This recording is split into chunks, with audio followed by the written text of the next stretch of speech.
Hey guys, this is Sweet Yellow House. I was just coming on here to give a tutorial on painting stone. So I've had a lot of people ask me, and so here we go. I'm going to start off with just some regular black acrylic paint. And right now I'm painting on plastic. That's the look I'm going for. This item is actually plastic. So here I'm going to add some baking soda to the regular black acrylic paint. It's nothing special, so you need to add as much as you want. You don't want it to be so gloopy that you have to put it on. You want it to be spreadable with a brush. And so here I'm just spreading it or starting to paint. I'm not like doing more of a swiping, it's more of a pouncing motion, just making sure I'm getting into all of those crevices. All those little nooks and crannies. You want to make sure that you're just making sure that you're covering everything. It doesn't have to be completely solid black, but just make sure that you have paint everywhere on it. You may see through it some, but just make sure that everything is covered. Here we're going for our second color. So what you want to do is you want to start off with your darkest color and work your way to your lightest color. So I have black, and then I did like a charcoal gray. I have all of the items at the end of the video, all the products that I use at the end of the video, and so that you can see what I use, and those are actually in order that I use them. So you're just going to take your second color and pounce around and bring back some of those highlights, those interesting features, and just do that until you're happy.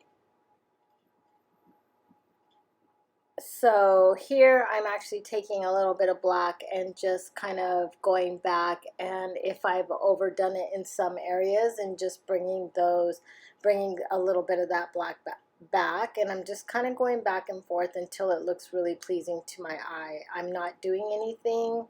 There's no technique to this. It's just whatever looks good to you and what the look that you're going for, what looks good. So don't put too much pressure on yourself. And I'm just hanging it here and letting it dry. And now I'm going to my third color. And again, in each of the colors, I've added just this. I didn't add as much baking soda as I did to the first layer, the black layer, but I did add some, but just not a lot, because you're already getting a lot of texture from that first layer of paint. So here I'm just going in and I'm doing the exact same thing that I did with the second color. I'm just pouncing and bringing back the and giving it more depth, more texture. I'm just going along and I'm going to pounce through the colors until it looks good to me, until it's pleasing to my eye and I feel like I can live with it. And I just go along until it's where I want it. Once we get done with this color, we're actually going to bring in the Decrepit that I'm showing you here, and that's going to be kind of like our last little additive to that. It's DIY Decrepit Dust, and it's just basic, and you could use actually like cinnamon, regular like baking cinnamon. If you didn't have this, that would be an easy thing. They sell it at the dollar store.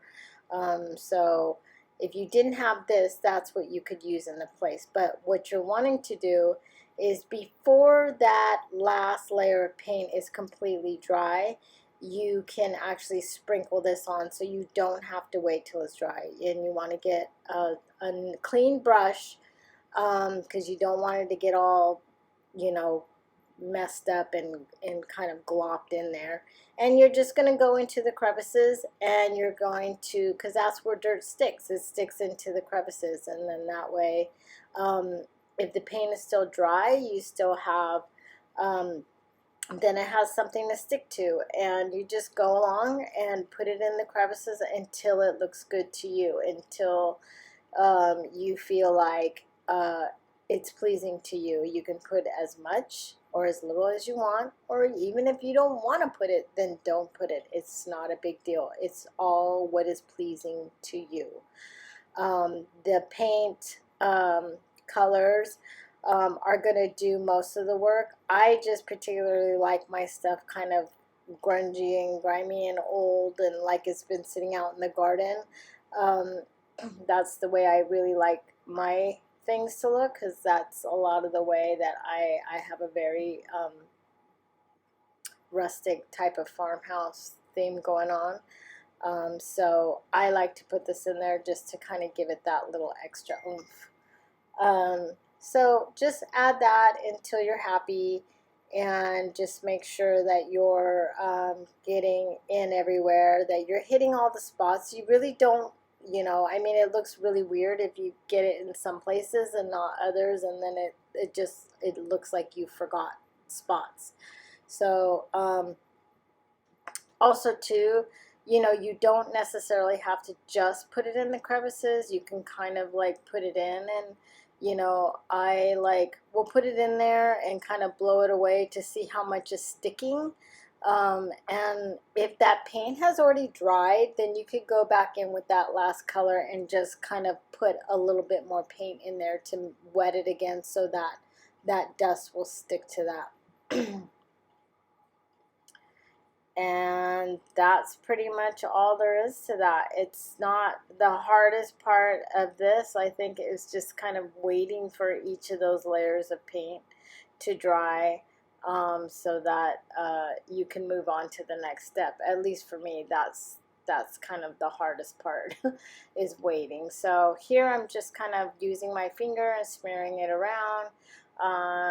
You know, and so that way it kind of just looks like it's smoothed out, that it's not, you know, it's kind of looks like it's just kind of been sitting outside and dust has kind of collected on top of it and stuff. So use your small brush, put it in the crevices, blow on it to remove the excess or tap it out or whatever, and just keep going until you feel like it's in a good space for you.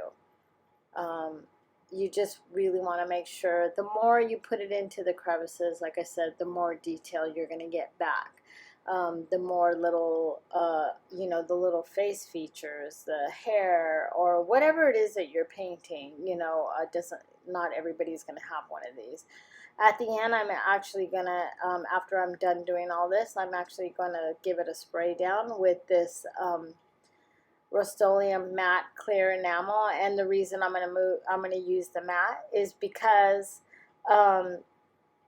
you want it to look like, you know, like concrete, like stone, and stone is not glossy. So and I use this too because if people are going to touch it, or it's maybe you're going to put it outside, or something like that, then you don't want, you know, all of your dust falling off, or, you know, anything like that. You want it to be able to kind of stand the test of time. And when you're putting a clear coat over it, remember it needs to be matte, to keep that kind of stone look.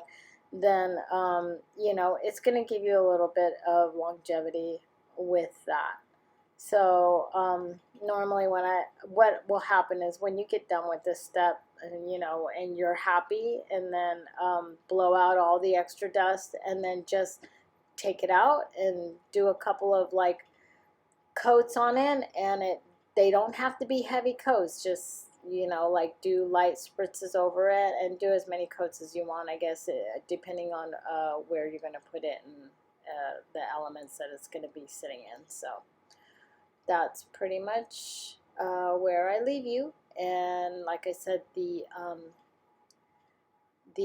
products that I used are in order, and here I have the regular acrylic craft paint that is pretty cheap. This is chalk paint here, and another chalk paint, and then that's the Decrepit Dust. So thanks guys.